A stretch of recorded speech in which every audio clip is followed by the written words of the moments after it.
don't really have much to talk about today. Honestly, I had a topic that I thought about while I was out running errands earlier today, and I didn't have my notebook on hand, so I didn't write it down, and of course I have proceeded to go and forget about it.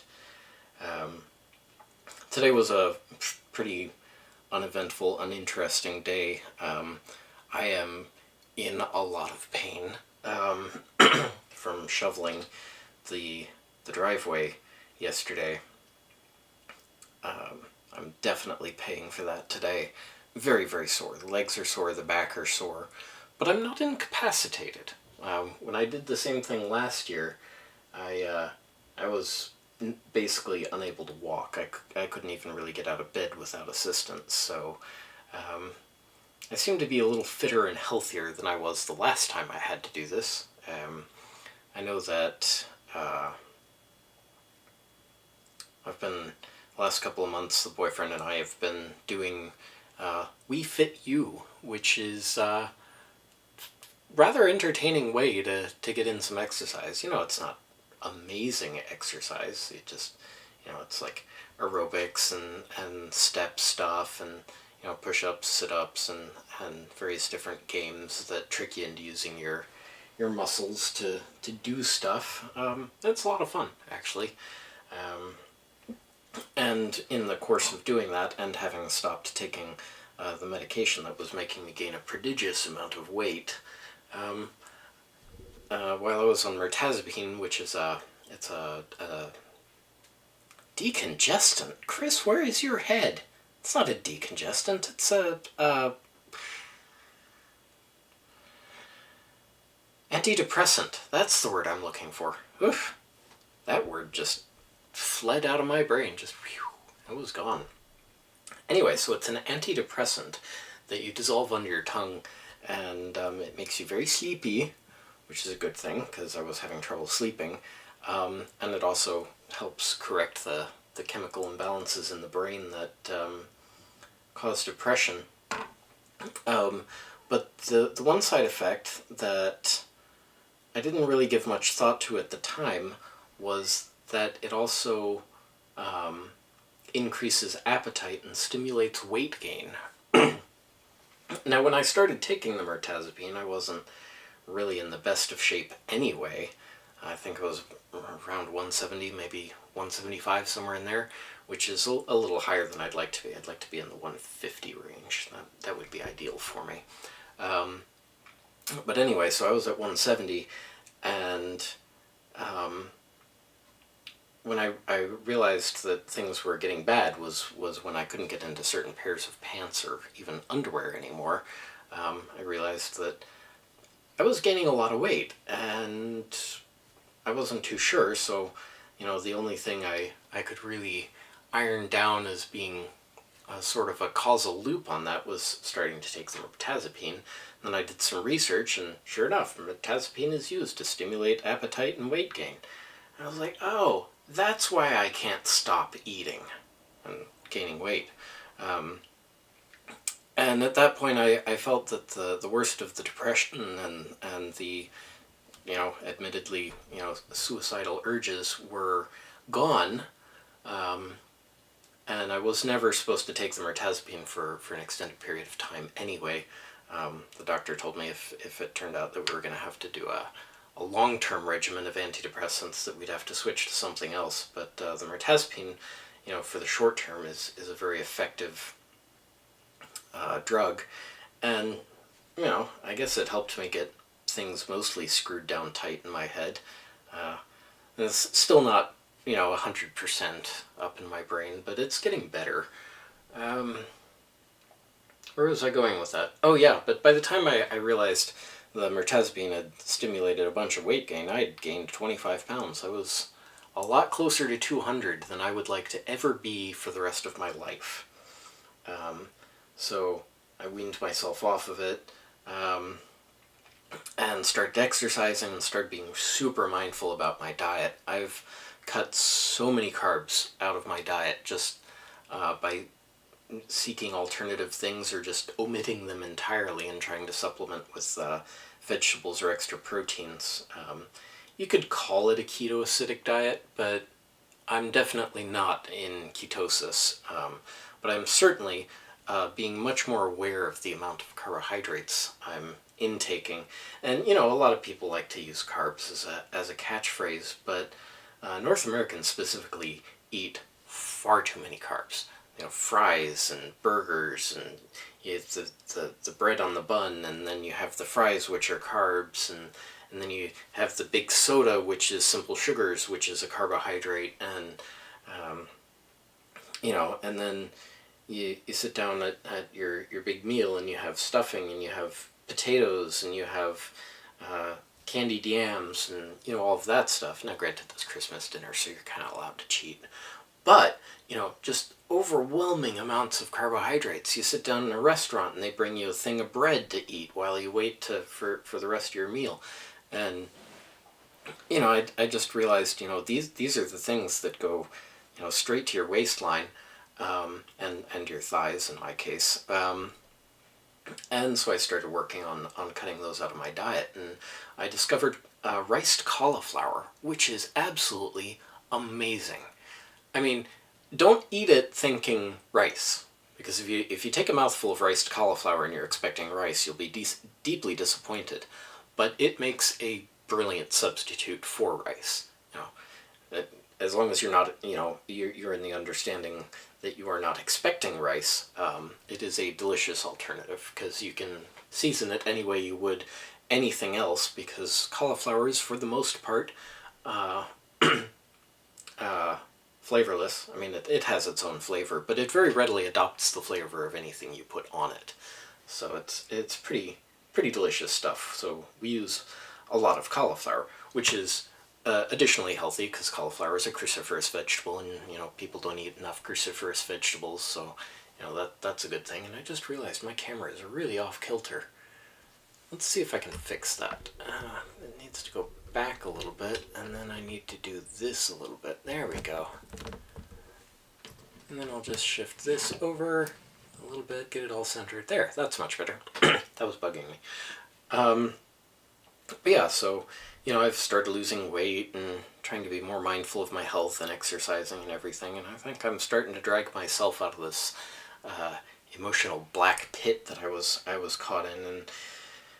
And I'm sure at one point in one of these vlogs I'll go into what got me in the situation that I'm in and that I was recovering from, but that's not a conversation for today.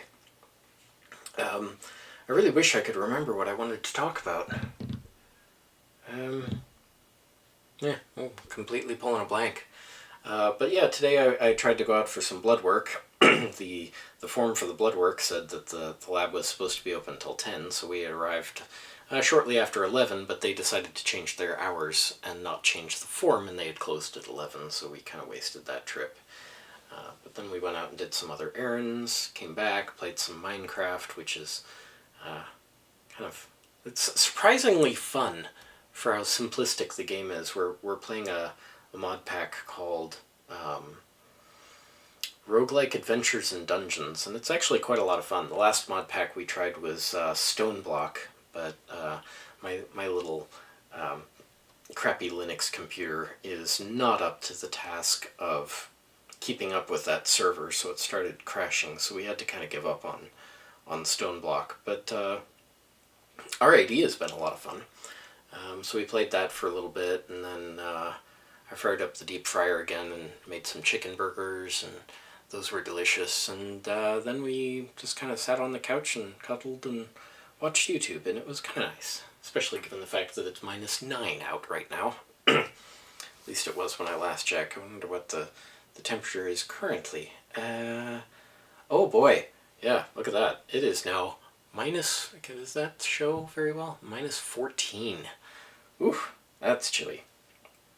Although this time last year, it was in the minus, I think it was getting close to -30, so, it's still a lot warmer than it was last year, which is not a good sign. Climate change is a real thing. I don't care what the rest of you think. The planet is dying and we need to fix it. but I'll probably rant in more detail about that at a later date. Anyway, so that's pretty much my thoughts for today.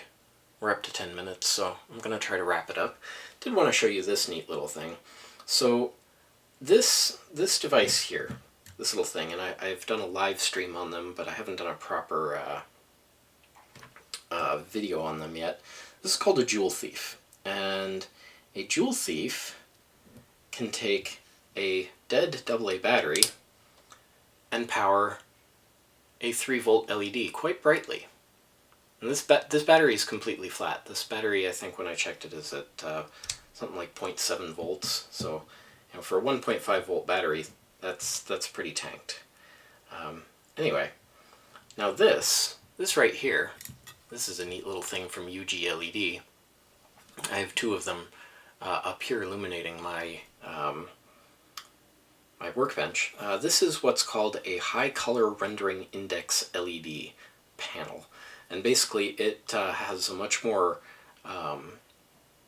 complete color spectrum of light.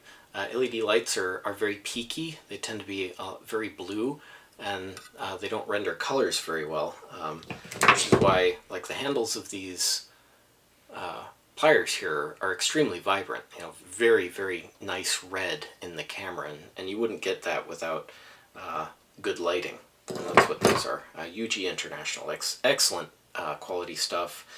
Surprisingly inexpensive, given that they're on brand. These aren't, you know, eBay or Banggood knockoffs. These are actual, you know, I bought these from UG LED.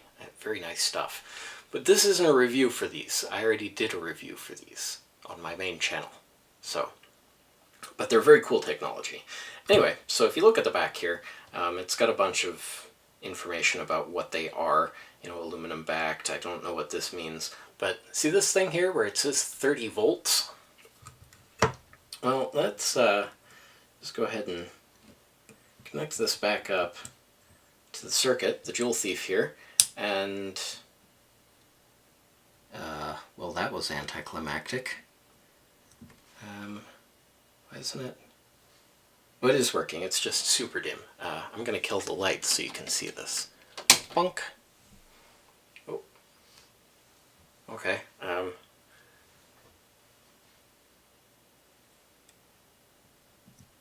Why is this being so shaky? Now, it's not super bright. I'm going to try to cast a shadow over it. There we go. So you can actually see, however dimly, that the panel's lighting up off of a dead AA battery. This is a seriously cool circuit, the way it works. Like I said, I did a live stream on them, but I was just fiddling around. I wanted to show something for the vlog, and I thought, hey, I haven't played with my Joule Thieves in a while, so I'll show that off. But I was playing around with my bench power supply over here. In order to get the LEDs to light up at this intensity, I had to crank it up to about 24 volts. So this little circuit, which is a hand-wound inductor, or a hand-wound transformer that I made myself, a resistor, and a transistor. That's all that is. 3 components. Well, and the battery, of course, but and it's stepping this voltage up to about 24 volts. That's what it took to light this panel up, just barely there. And the cool thing about this circuit, and why it's actually kind of neat that it's this dim, is because you can see in the camera there that at this intensity, these LED chips underneath the phosphor there are all lighting very evenly. Oh, don't go away. Come back. Come back. No. Oh, it's the transformer is loose. Interesting. Oh, now I've gone and killed it. Oh boy. Oh, it was working. Oh, there we go. It's coming back. The circuit needs to be not on this perf board, or on this little proto board thing, but you can see that they're lighting up very evenly, which means that the chips are very closely matched, which is a good sign that this is a high quality LED panel. In a cheap off-brand panel, you'd see that the chips would be of various different brightnesses, or entire sections might not even light up. So it's a neat thing. And I've gone way over time, so I'm going to go ahead and wrap it up there. If you haven't already, consider clicking here to subscribe. Right over here is a video that YouTube thinks you might like. And right here, you know what, I'm going to link to Big Clive's video on jewel thieves right here, in case you want to learn a little bit more about them. He explains them far better than I ever could. So yeah, thanks for joining me today, and we'll talk to you tomorrow. Bye-bye.